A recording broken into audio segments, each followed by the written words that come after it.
अंबाजोगाई तालुक्यामध्ये पाहिलं तर जून महिन्यामध्ये काही पाऊस पडला होता. त्यानंतर पाहिलं तर जुलै महिन्यात देखील संपून गेला, पण अजूनही पाहिजे तसा पाऊस झालेला नाही आहे.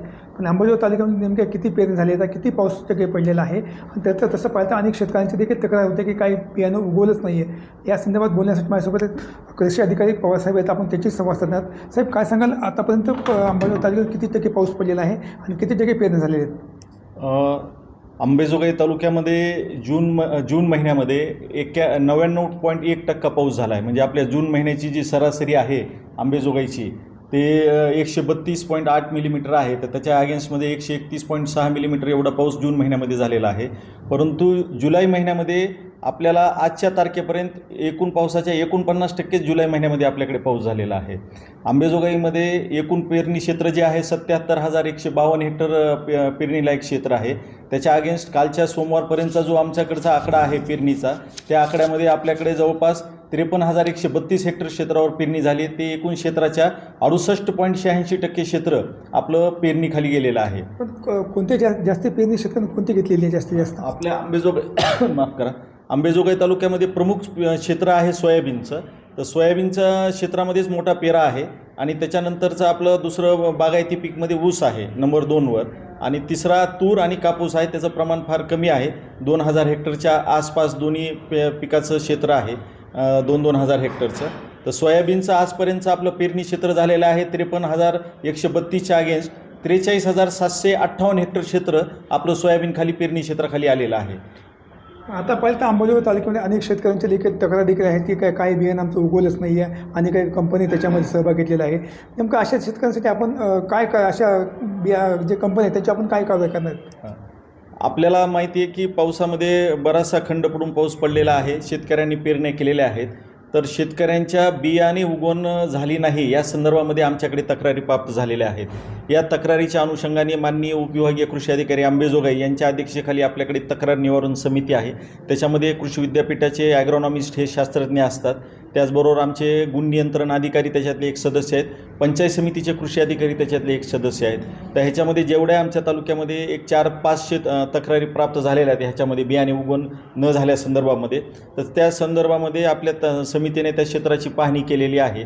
आणि त्याच्यामध्ये कंपनी प्रतिनिधी, तो विक्रेता आणि हे शास्त्रज्ञ आणि आमची कृषी विभागाची टीम हे जाऊन प्रत्यक्ष तिथं स्थळ पाहणी करून तिथल्या परिस्थितीचा हे करून बियाण्यातला दोष आहे का कुठला दोष आहे ह्याची तपासणी करूनच ते अहवाल देणार आहेत. आणि या माध्यमातून मी शेतकऱ्यांना आवाहन करू इच्छितो की ज्याही शेतकऱ्यांनी पेरणी केलेली आहे पण त्यांचं बियाणे जर उगवून आले नसेल तर अशा शेतकऱ्यांनी कृषी विभागाशी संपर्क साधावा. कृषी विभागामार्फत जी काही शास्त्रज्ञाची टीम आहे त्या टीमच्या माध्यमातून आपल्या क्षेत्राची आपण पाहणी करूयात, आणि जे काही ज्या कुठल्या गोष्टीचा दोष असेल त्या दोषीवर आपण त्याच्यामध्ये कारवाई करूयात. अजून तसं पाहिलं तर अजून जसा म्हणावं तसा पाऊस पडलेला नाही आहे, पण शेतकरी पेरणी करत आहेत. आपण शेतकऱ्याला काय आव्हान कराल नेमकं की चांगला पाऊस पडल्याशिवाय पेरणी करून शेतकऱ्यांनी?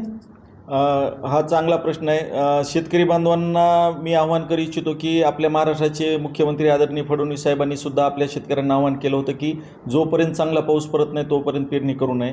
आताही मी सांगतो की आपल्या तालुक्यामधले पेरणी क्षेत्र हे जवळपास 68% झालं आहे, पण अजून क्षेत्र बाकी आहे. पण हे अजूनही आमच्या असं निदर्शनास आलं की थोड्याशा भुरभुरीच्या पावसावर आपले शेतकरी पुढच्या आशेवर पेरणी करतायत. तर ह्याच्यामध्ये आपल्या शेतकऱ्यांचं नुकसान होऊ शकतं, आपलं बियाणं आणि खताचं वाटोळं होऊ शकतं.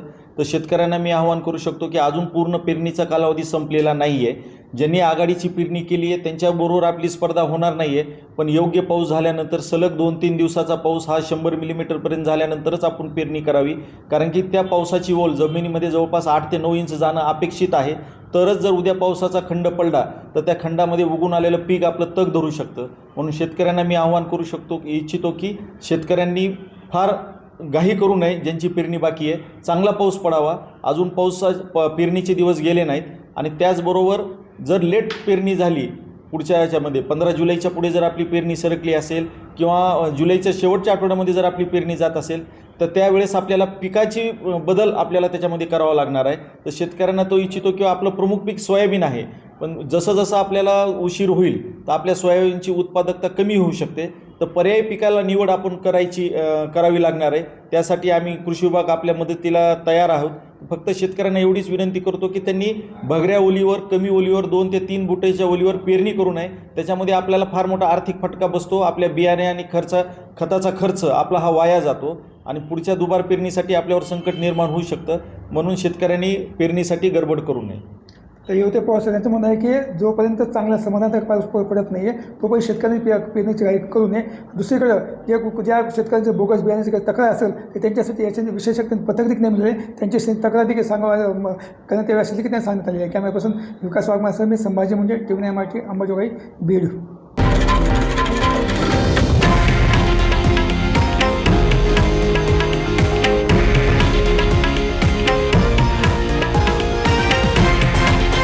हे आहे देशातील नंबर 1 न्यूज नेटवर्क आणि आपण पाहत आहात TV9 मराठी, एकमेव.